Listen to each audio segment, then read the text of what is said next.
Bienvenidos y bienvenidas a nuestro segundo video sobre formación ciudadana. En este contexto de pandemia a nivel mundial, hemos querido realizar estos videos basados en conversaciones sobre temáticas que te pueden ayudar en tu proceso de aprendizaje. En esta oportunidad continuaremos abordando la evolución histórica del Estado. Esta vez nos concentraremos en el periodo de la Ilustración del siglo XVIII, revisando los postulados de autores como John Locke, Rousseau, Voltaire y Montesquieu. Para esto nos hemos reunido 3 docentes de Historia y Geografía para que tú, estudiante de tercero medio, logres comprender mejor estos contenidos. Hola a todos y a todas estudiantes de tercero medio, estamos nuevamente en este video para poder hablar hoy día de la evolución del Estado en el periodo de la Ilustración. Entonces, para poder comenzar a trabajar con los autores que vamos a revisar en esta oportunidad, queremos hacer un breve recuento del contexto sociohistórico y sociopolítico, mejor dicho, en este periodo. Nos estamos ubicando en Europa en pleno siglo XVIII, y a este siglo se le conoce como el siglo de las luces. ¿Por qué? Porque en este periodo surge un movimiento intelectual, cultural, político, ideológico, que se denomina como la Ilustración. Este concepto de la ilustración tiene que ver con que en esta época comienza a haber una exaltación, podríamos decirlo así, del uso de la razón. Y este uso de la razón se le denomina como la luz, ¿ya? La luz de la razón. Entonces, por esta característica del uso de la razón es que se le comienza a denominar como la ilustración. Este periodo tiene distintas características, ya bien generales las voy a mencionar, pero lo más importante es que este pensamiento ilustrado cuestiona fuertemente lo que era el antiguo régimen o el régimen absolutista que nosotros revisamos incluso en las clases anteriores. Entonces, con este primer elemento general, quisiera hablar de 3 características que tiene este pensamiento ilustrado. El primero de ellos es que hay un predominio de la razón, y cuando uno se pregunta, bueno, ¿qué es esto del uso de la razón? Tiene que ver fundamentalmente con relacionar al ser humano con la naturaleza desde una perspectiva mucho más científica. Recordemos que pasamos por una transición entre la época medieval y la época moderna, donde comienza a fraguar o comienza a iniciar esta idea de pensamiento científico. Y aquí, en el periodo de la Ilustración, es cuando ya se consolida. Y ese es un elemento muy importante. Lo segundo es que, y a raíz de este desarrollo de pensamiento o del uso de la razón, es que hay un fuerte desarrollo de conocimiento y de ciencia empírica. Aquí es cuando las ciencias naturales comienzan a tener un rol súper importante y cada uno de los aspectos de la vida del ser humano se intentan investigar e indagar a través de el método científico que había sido propuesto tiempo anterior, ¿cierto? Y finalmente, y que es un elemento yo creo trascendental hasta el día de hoy, es que en base a este pensamiento ilustrado surge la corriente de pensamiento liberal, ¿ya? Pensemos que a través de esta corriente de pensamiento liberal que tiene expresiones en el ámbito político, como vamos a revisar hoy día, también tiene expresiones en el campo social y en el campo económico. Hoy día nosotros vivimos en un modelo económico capitalista, en una fase neoliberal. ¿Qué quiere decir eso? Que tiene elementos muy arraigados en este periodo de la historia que se denomina como el liberalismo económico. Entonces, para no alargarme tanto, quisiera señalar que este liberalismo ya se opone a la jerarquía y a la autoridad y exalta, podríamos decirlo así, las ideas de libertad e igualdad, ¿ya? Y hay algo muy importante en estas ideas porque el medio para poder alcanzar esta libertad e igualdad es a través de la revolución, ¿ya? Y este va a ser un elemento súper importante porque incluso se habla de que este es el periodo del ciclo de las revoluciones liberales. Y estos grandes procesos de revolución liberal las va a llevar a cabo una clase social en particular que, bueno, posteriormente lo podemos revisar, ¿ya? Ahora, lo importante es que en esta reconfiguración que se comienza a fraguar en el siglo XVIII en Europa, se basa en distintos autores, Voltaire, Rousseau, Montesquieu, que vamos a revisar hoy día, pero donde hay uno que es muy importante y que es inglés, que es John Locke, y que es la base de lo que va a ser este pensamiento ilustrado y la concepción que se tiene respecto al Estado. Y eso lo va a trabajar mi colega Andrés Lillo, a quien le doy el pase de inmediato. Hola muchachos, muy buenas tardes. Bueno, como dijo mi colega, a mí me corresponde trabajar a John Locke. Eh, John Locke fue un filósofo y médico inglés.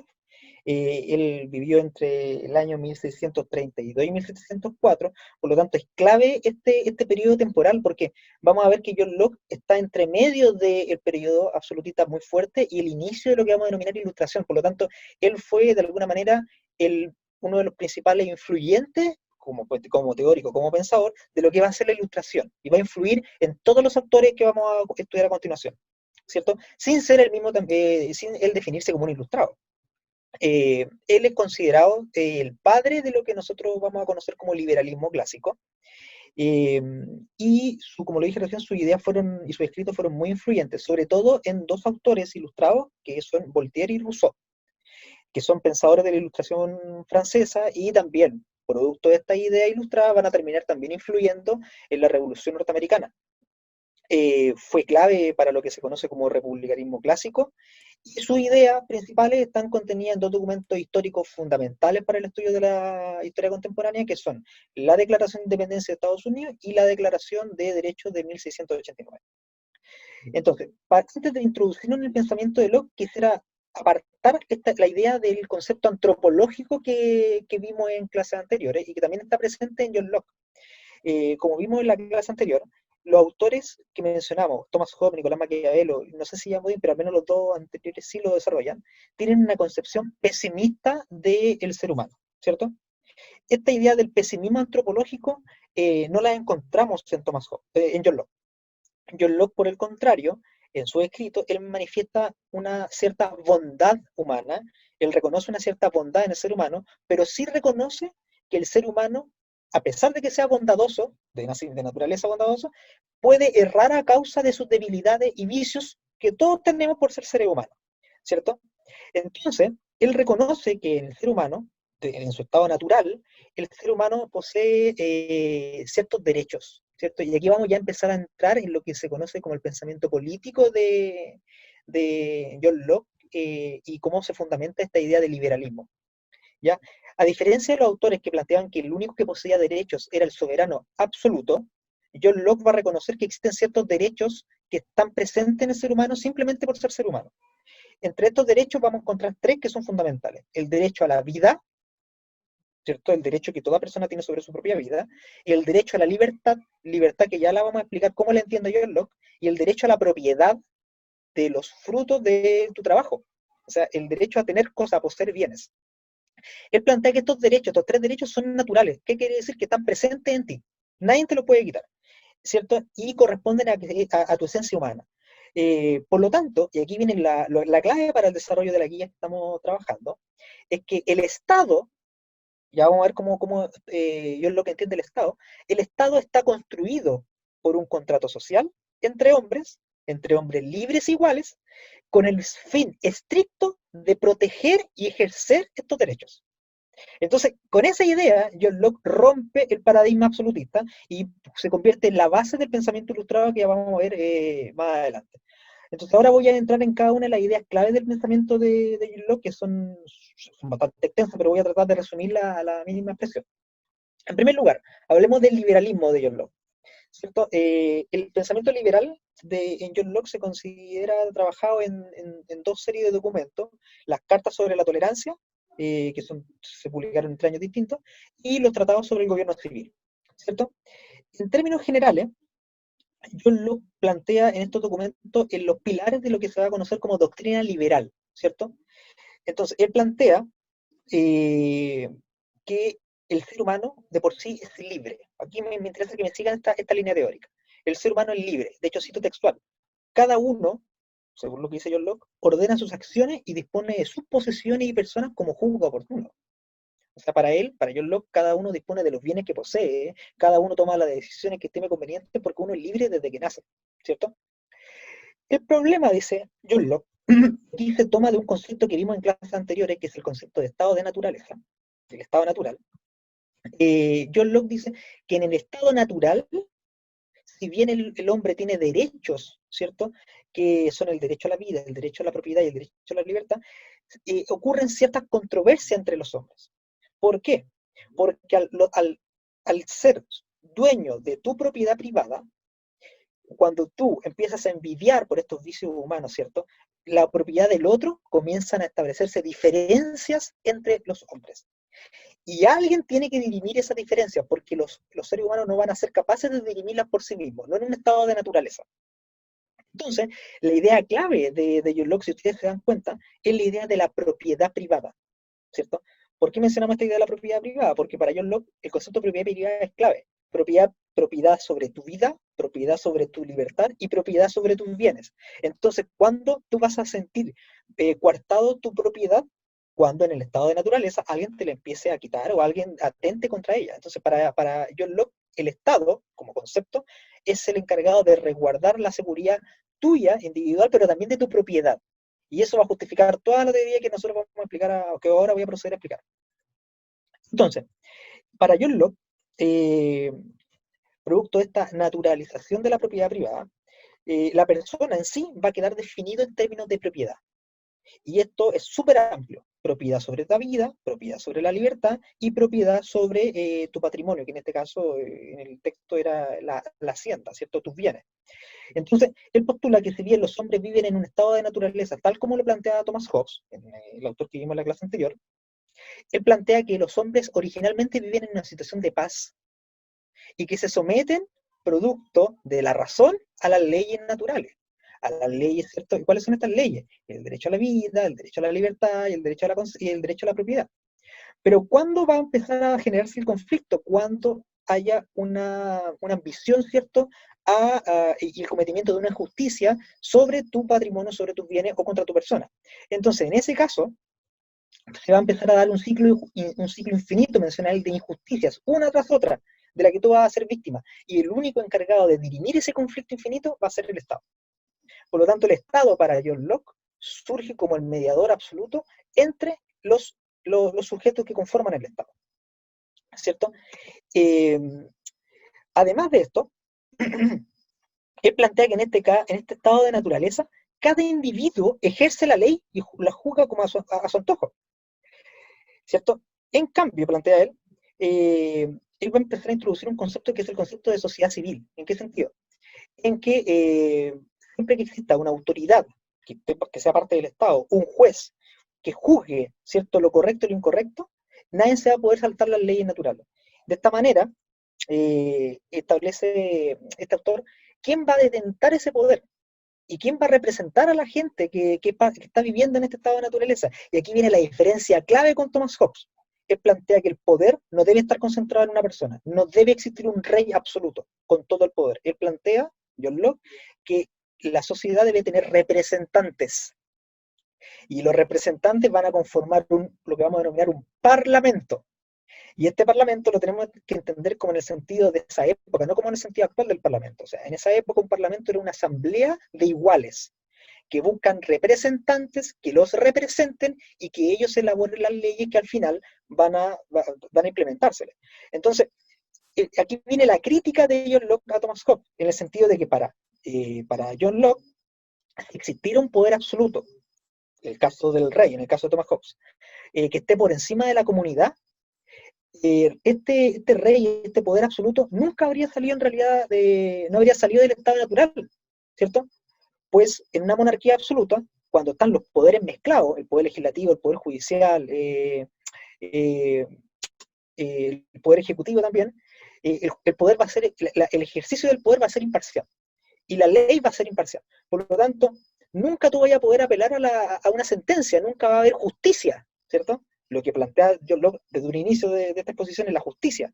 Por lo tanto, el soberano no va a ser un real representante de los intereses del pueblo, ¿cierto? Por el contrario, John Locke plantea, y aquí hay una idea clave también en John Locke que va a influir en adelante todo lo que es la ilustración, John Locke plantea que si existe el soberano, este también debería tener sus poderes divididos.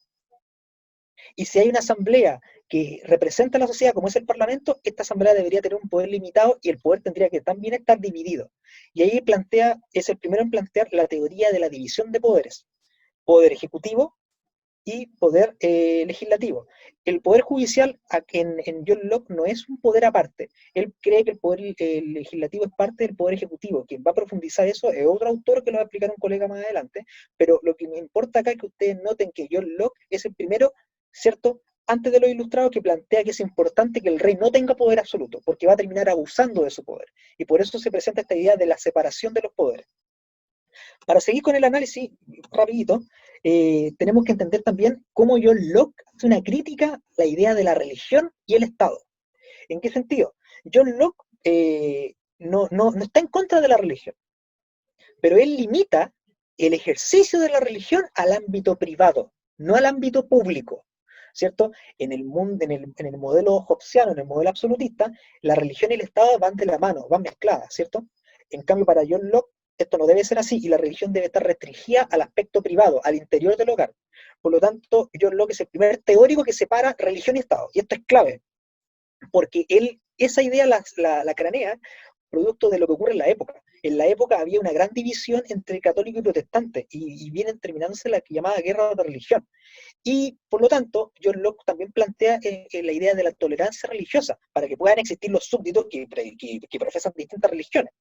Por lo tanto, dice, no hay en ninguna justificación bíblica, ¿cierto?, para que exista un absolutismo y para que personas de distintos credos se ataquen entre sí, ¿cierto?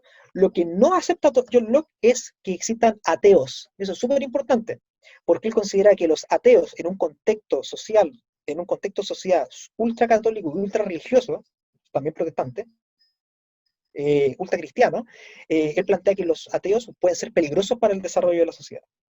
Por lo tanto, también John Locke cree en la existencia de Dios, eh, pero plantea que los mandatos de Dios los podemos conocer mediante las leyes naturales, no necesariamente tienen que estar vinculados al Estado. Por lo tanto, es el primer teórico que rompe esta idea de la vinculación entre la Iglesia y el Estado, que va a ser muy influyente a futuro.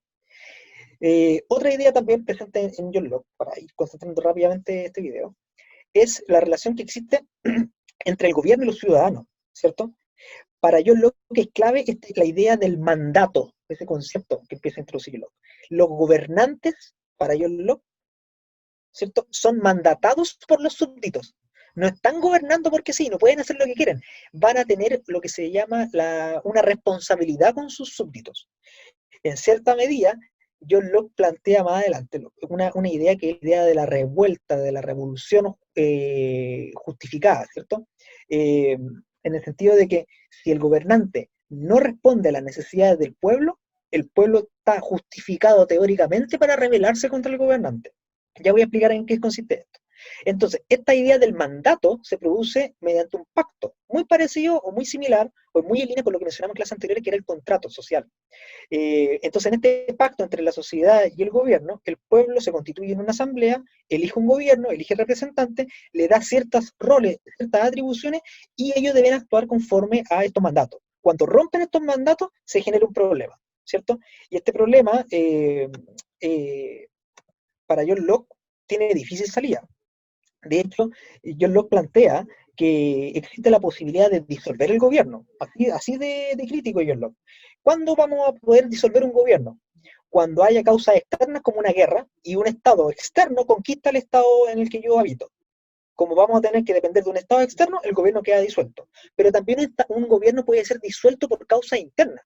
Entonces él plantea tres ideas clave acá. Primero, siempre que el poder legislativo, dice, quienes crean leyes, sea modificado arbitrariamente o sea sometido a un poder absoluto que evite que actúe libremente representando los intereses del pueblo, ese gobierno debe ser disuelto.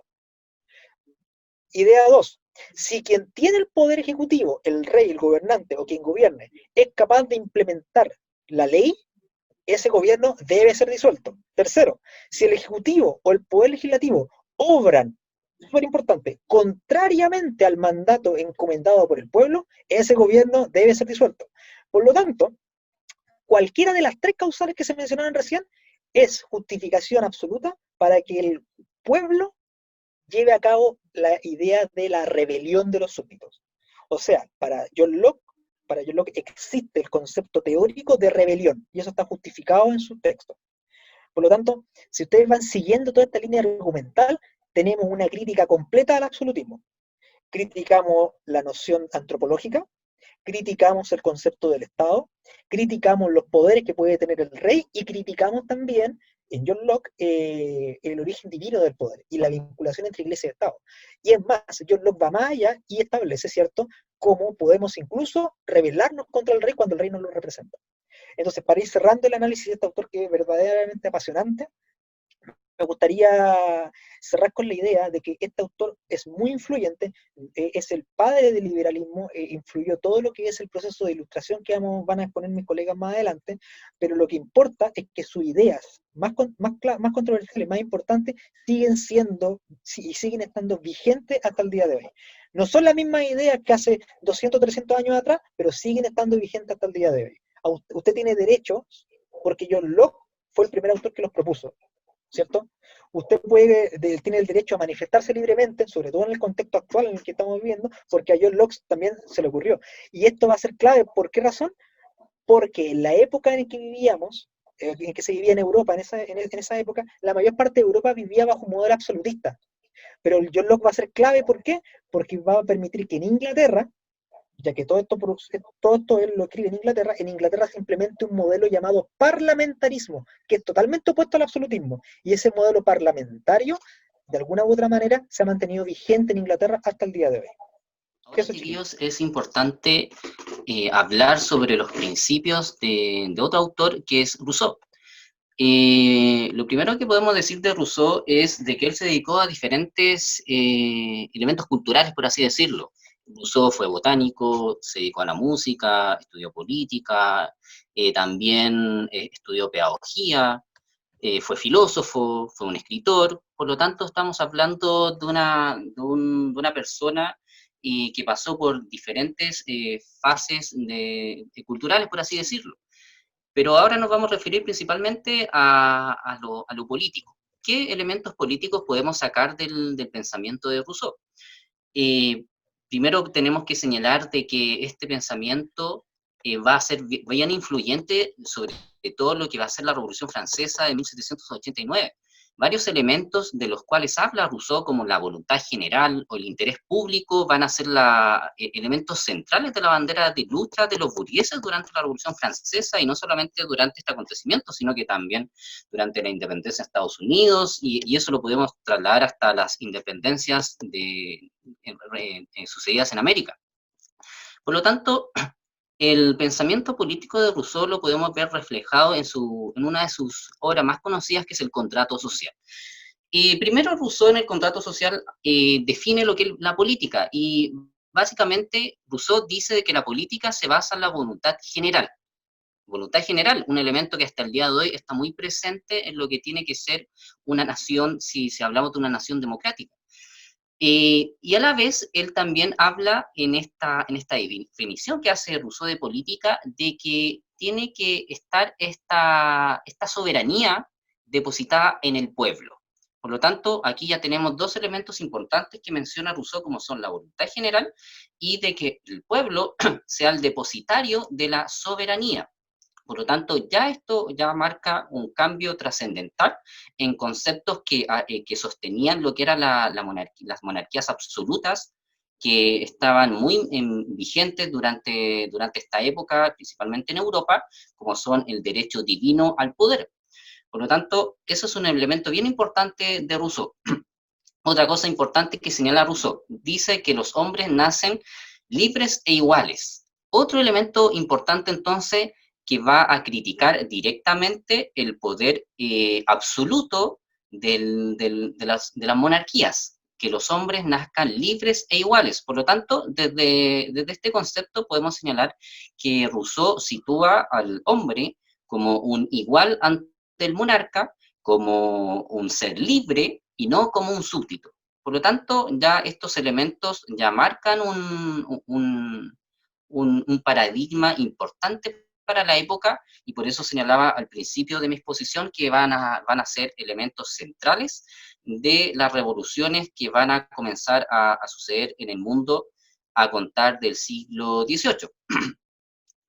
También Rousseau, en su contrato social, señala una especie de aritmética política, porque Rousseau dice básicamente de que los gobiernos se hacen más complejos, ¿ya? De que la representatividad del individuo disminuye a medida que el Estado crece.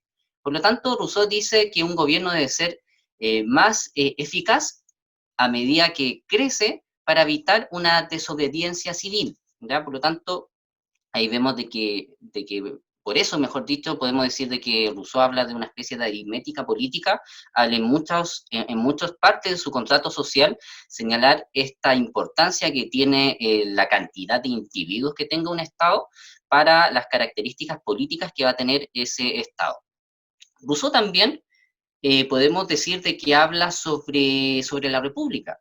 ¿Ya? Rousseau señala de que una de las formas de gobierno más perfectibles son precisamente los gobiernos republicanos, porque dice que estos tienen básicamente la finalidad del interés público, y también señala que este tipo de gobierno se guían por la voluntad general. Por lo tanto, aquí tenemos otro elemento del cual habla Rousseau, que están presentes hasta el día de hoy en todos los estados que quieran llamarse democráticos, como lo es el elemento de la voluntad general y el interés público, el cual señala Rousseau al referirse al concepto de república. Rousseau también lleva su idea de libertad humana y de igualdad al concepto de justicia, porque Rousseau, frente a la justicia, dice que primero esta justicia tiene que ser racional, tiene que basarse en la moralidad, y también señala en este mismo contrato social de que esa justicia tiene que ser igualitaria para los diferentes estamentos sociales que conformaban la sociedad de aquella época. Por lo tanto, nuevamente vemos el principio de igualdad presente en la noción de justicia de la cual nos habla Rousseau. Desde el punto de vista del ser humano, porque Rousseau, principalmente en su obra El origen de la desigualdad entre los hombres, también estudia la esencia del ser humano. Y en un principio Rousseau, ¿qué señala del ser humano? Señala de que los hombres nacen libres e iguales. De la misma forma, Rousseau señala de que los hombres son buenos por naturaleza, ¿ya? Pero Rousseau dice de que la sociedad, que el contexto lo comienza a corromper, ¿ya? Por lo tanto, este pensador señala constantemente de que uno de los estados más puros del ser humano es precisamente cuando este ser humano estaba en contacto con la naturaleza, ¿ya? Por eso, en eso hay que hacer hincapié de que Rousseau señalaba de que el ser humano no es malo, ¿ya? Sino de que la sociedad lo comienza a transformar en un ser corrompido. Por eso Rousseau, y con esto cito una frase de él, dice de que el hombre ha nacido libre y por todas partes se encuentra encadenado, ¿ya? Por lo tanto, nuevamente, para explicar el comportamiento del ser humano, Rousseau lo señala, lo relaciona directamente con su contexto, ¿ya? Con el contexto que tiene que vivir el ser humano. Y finalmente, otro elemento importante al cual se refiere Rousseau tiene relación con la educación, ¿ya?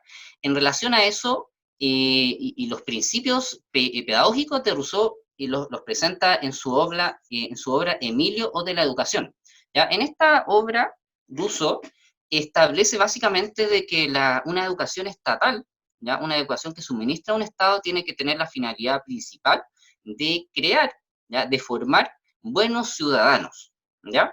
De esa forma, Rousseau dice que la naturaleza es buena y el niño debe aprender de ella, ¿ya? Por lo tanto, dice de que el niño tiene que tener un desarrollo, tiene que tener un aprendizaje en relación a esta naturaleza que Rousseau considera que es buena, y de la misma forma dice que el niño debe aprender porque tiene motivos para hacerlo, ¿ya? Básicamente, en su principio de pedagogía de Rousseau señala de que un niño tiene que ser educado según sus intereses, con este objetivo final que señalaba Rousseau, de que se tienen que formar buenos ciudadanos, ¿ya? Basados en este elemento que había señalado al principio de mi exposición, que es la voluntad general, ¿ya? Y que sepan relacionarse en un estado en donde exista un interés público. Bueno, estudiantes, siguiendo con los autores ilustrados que estamos revisando y la relación o los aportes que ellos hacen al concepto de Estado, es que yo me voy a referir a dos principales de manera muy, muy acotada para que luego podamos desarrollar un diálogo con los colegas y profundizar en los elementos que hemos planteado. Estos dos autores a los que yo me voy a referir son los dos franceses y que se enmarcan dentro de lo que sería el proceso de la Revolución Francesa.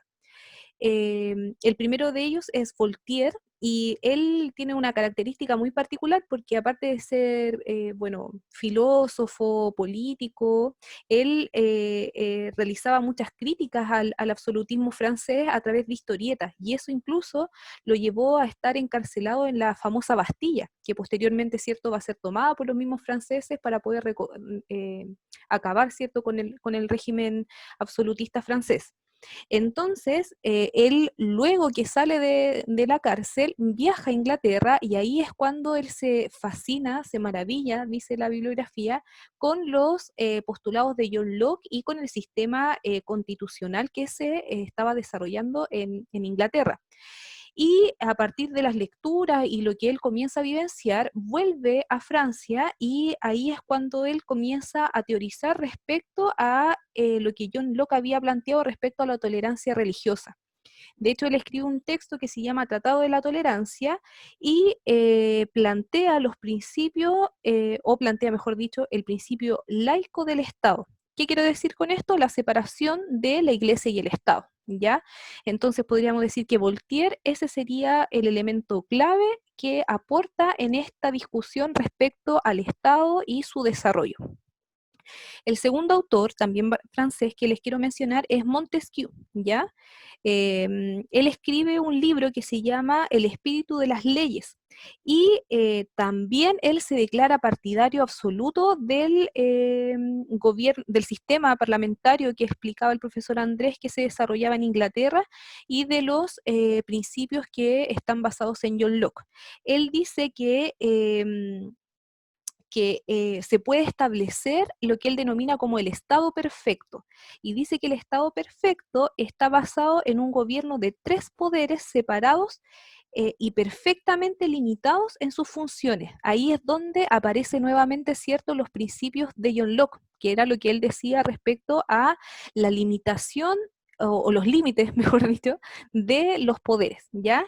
Y aquí es cuando, cierto, surge esta teoría súper importante que plantea y que se lleva a cabo, cierto, posteriormente con los principios de Montesquieu, que son la separación del poder legislativo, del ejecutivo y del judicial, ¿ya? Entonces, Voltaire habla de la separación de la Iglesia y el Estado, y Montesquieu habla de la separación de estos tres poderes del Estado. Lo hago de manera muy simple porque también a mí me gustaría no dejar de mencionar a dos mujeres que son claves también en este proceso de pensamiento ilustrado y que si bien no teorizan directamente en términos de la conformación del Estado, sí ponen en relieve la participación política de las mujeres en la política, por lo tanto, en el Estado, ¿ya? Entonces, la primera de ellas es Mary, el apellido me cuesta, lo va a aparecer escrito acá abajo, pero es Wollstonecraft, ¿ya? Y ella en el año 1792 escribe un texto que se llama La Vindicación de los Derechos de las Mujeres.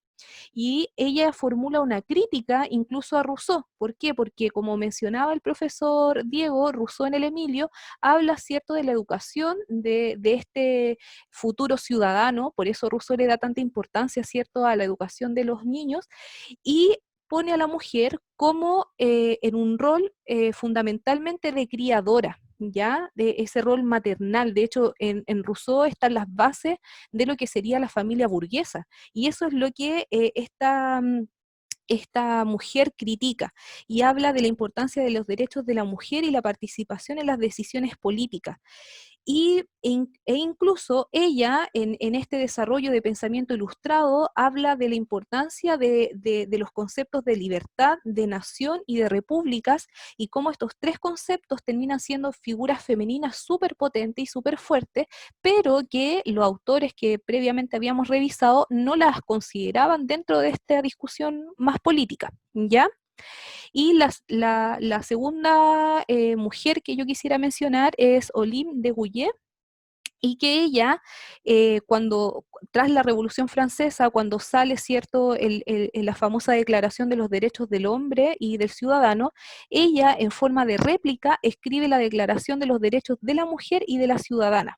Y esto le costó a ella ser guillotinada en el año 1793. Bueno, era corriente guillotinar en esa época, pero ella fue guillotinada porque también puso sobre la mesa la necesidad de que las mujeres participaran políticamente en las discusiones que se llevaban a cabo, y por lo tanto las discusiones que se desarrollaban en relación al Estado, ¿ya? Eso, más que nada, yo quería mencionar, y un elemento súper importante que nosotros tenemos que considerar es que durante este periodo, que es el siglo XVIII, y en base a los principios planteados por John Locke, podemos observar que hay una transformación súper importante respecto a la concepción del poder y la concepción del Estado finalmente. Recordemos que en la época moderna, perdón, sí, en la época moderna, la idea sobre la justificación del absolutismo tenían que ver con los elementos que vimos en la clase anterior respecto a que el soberano tenía, cierto, todo el poder, y se justificaba a través de los distintos autores que nosotros revisamos. En cambio, aquí hay un contexto político-social que es clave para poder entender las transformaciones que se dan en la concepción del Estado.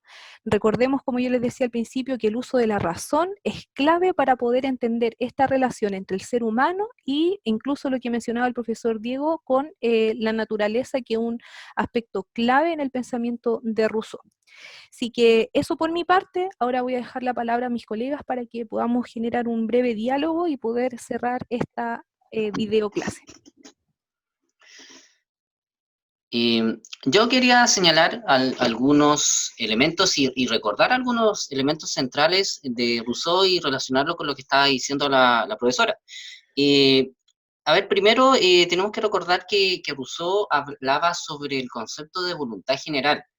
Si eso lo vemos reflejado en el Estado chileno actual, se ejerce realmente una voluntad general en nuestra ciudadanía. Podríamos decir de que si eso lo basamos en el derecho a voto, de que tiene una gran parte de la ciudadanía chilena, podríamos decir de que sí se presenta esa voluntad general.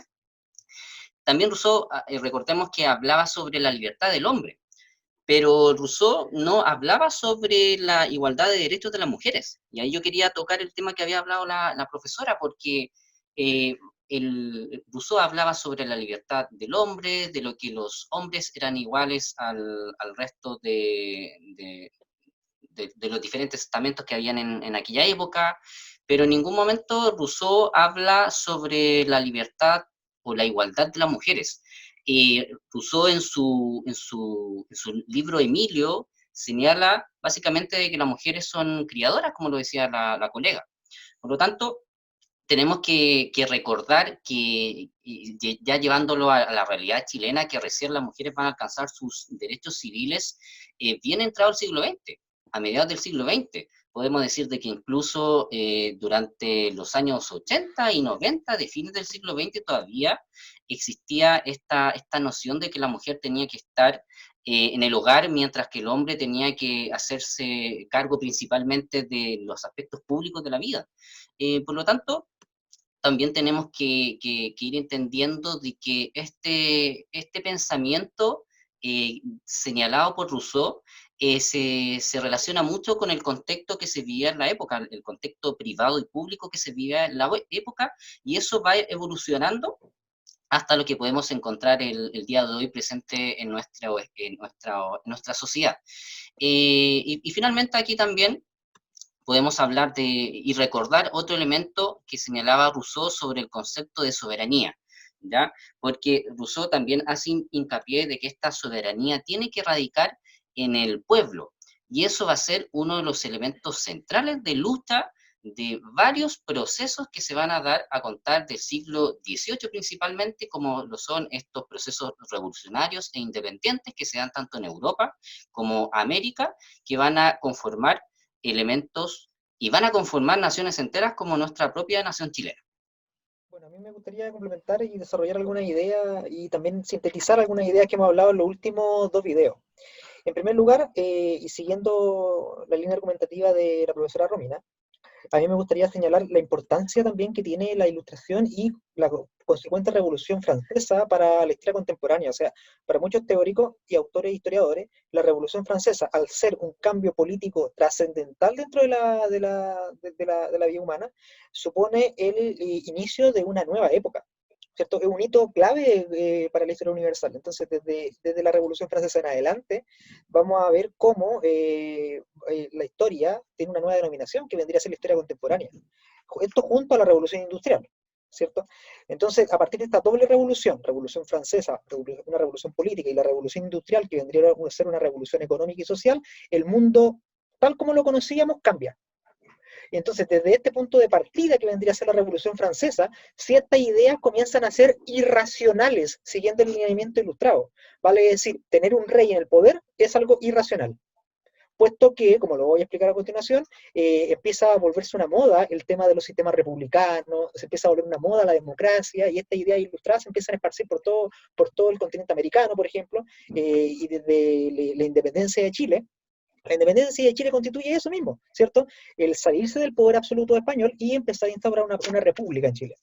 Entonces, esa idea es clave. También cuando la profesora Romina mencionaba el tema de la cárcel de la Bastilla, es fundamental el tema de la guillotina y la cárcel de la Bastilla. ¿Por qué razón? Porque la Bastilla es un símbolo dentro del absolutismo. No es una cárcel, era una fortaleza. Y esta fortaleza era utilizada como una prisión durante gran parte de su vida, desde que estuvo en pie, fue utilizada como una prisión, sobre todo como una prisión política, en donde la gente que hablaba contra el rey y contra el régimen era encarcelada. Entonces, cuando estalla la Revolución Francesa, uno de los principales objetivos fue la Bastilla para liberar a todos estos presos políticos, y finalmente este símbolo del absolutismo es destruido, piedra por piedra. Así que también me parecía un antecedente bastante sabroso. Y para cerrar, una precisión conceptual respecto a los autores que hemos estudiado, y porque es algo que olvidamos. Estos autores, Thomas Hobbes, John Locke, Rousseau, etc., son denominados autores contractualistas. Y esto es súper importante que lo tengan claro. ¿Por qué razón? Porque sustentan la creación del Estado en un contrato o pacto o acuerdo social, ¿cierto?